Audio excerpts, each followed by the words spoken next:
percentage. If the price of erasers goes down by 25%, a man can buy 2 more erasers for a rupee.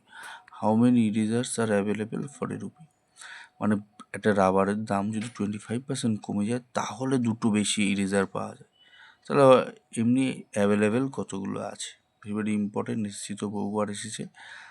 তা 25% কমে গেছে, তার মানে আগে যদি 100 টাকা প্রাইস হতো এখন প্রাইস 75 টাকা।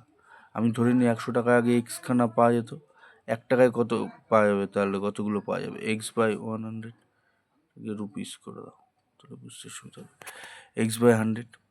একইভাবে তাহলে এখন তাহলে ওই এক্সটার দাম কত, 75 টাকা, একটার দাম কত, এক্স বাই 75।